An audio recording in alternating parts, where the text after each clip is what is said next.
इस वीडियो में है क्लास 8 एनसीईआरटी प्रश्नावली 9.1 का क्वेश्चन नंबर 4। इसमें बोला जा रहा है कि एक चतुर्भुज खेत का विकर्ण 24 मीटर है। सम्मुख विकर्णों से विकर्ण पर लंब 8 मीटर एवं 13 मीटर है। खेत का कुल क्षेत्रफल ज्ञात कीजिए। ठीक है, तो यहाँ हमें एक चतुर्भुज दिया हुआ है जिसमें विकर्ण 24 मीटर बताया है और आमने सामने से ये दो को लंब खींचा हुआ है, एक 13 मीटर का और एक 8 मीटर का लंब खींचा हुआ है। इस फिगर का हमें क्षेत्रफल निकालना है। तो सबसे पहले मैं क्या करता हूँ, पेन ले लेता हूँ।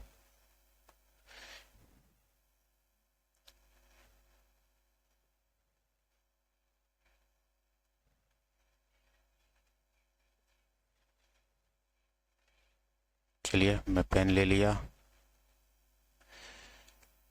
तो सबसे पहले इस फिगर को हम लोग लेबल करेंगे। यहाँ पर इसको ए कह देते हैं, इसको बी कह देते हैं, सी और यहाँ पर डी। ये ए से एम कह देता हूँ यहाँ पर, ये इस वाले लंब को, और इस वाले लंब को हम लोग एन कह देंगे। ठीक है,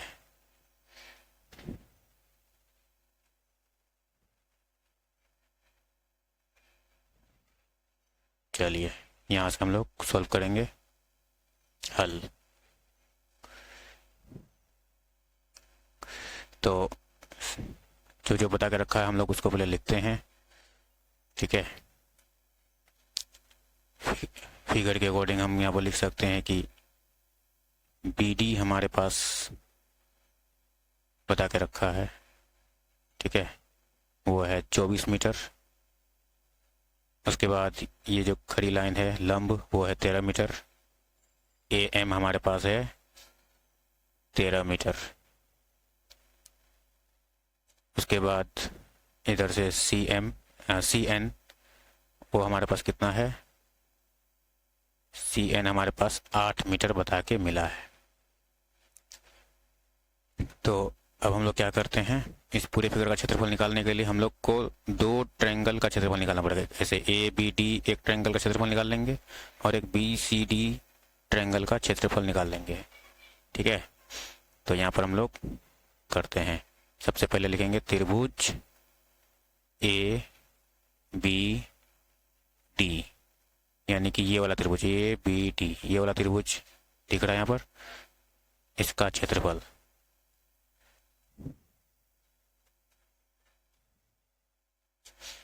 ठीक है, क्या फॉर्मूला लगेगा, 1/2 गुना आधार गुना ऊंचाई।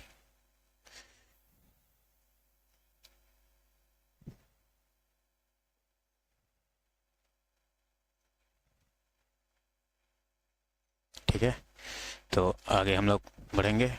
1/2 यहाँ लिखा, आधार कौन सा होगा, तो बी डी यहाँ पर आधार होगा। यहाँ से ये शीर्ष लंब है यानी कि ऊंचाई ये वाला है, तो आधार ये वाला होगा। तो आधार में हम लोग बी डी लिखेंगे और ऊंचाई ये वाला हो जाएगा, ए एम हमारा ऊंचाई यहाँ पर है। ठीक है,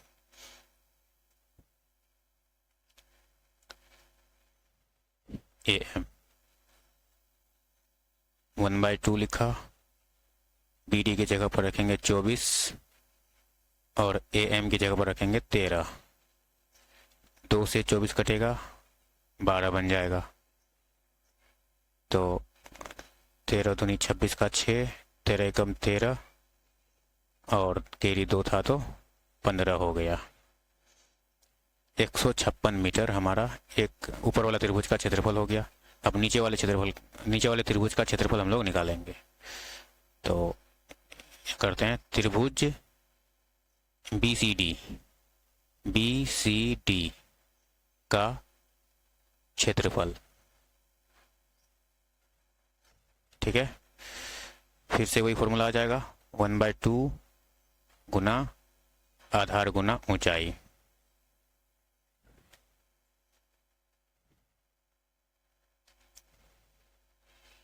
आधार गुना ऊंचाई।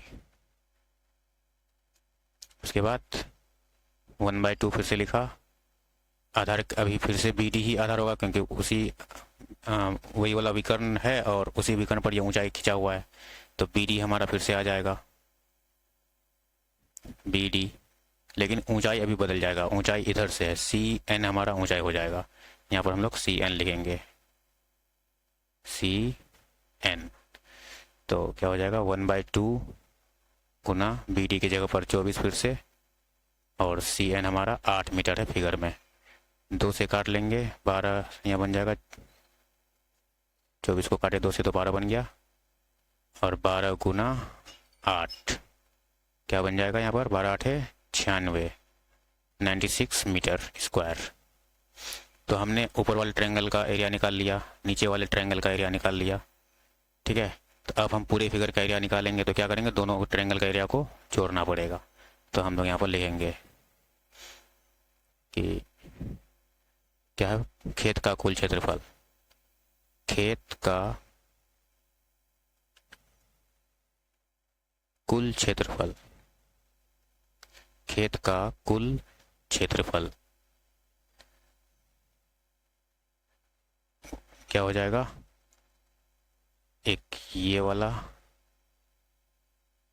है ना, यहाँ पर मीटर स्क्वायर होना चाहिए था, उसके बाद एक ये वाला नंबर, इन दोनों नंबर को हम लोग क्या कर लेंगे, जोड़ लेंगे। 156 प्लस 96, ये दोनों को जब जोड़ेंगे तो 6 और 6 12 का 2, 5 और 9 14, केरी लगा के 15, एक में केरी लगाया तो 2 हो गया, 252 मीटर स्क्वायर हमारा आंसर हो जाएगा। चलिए।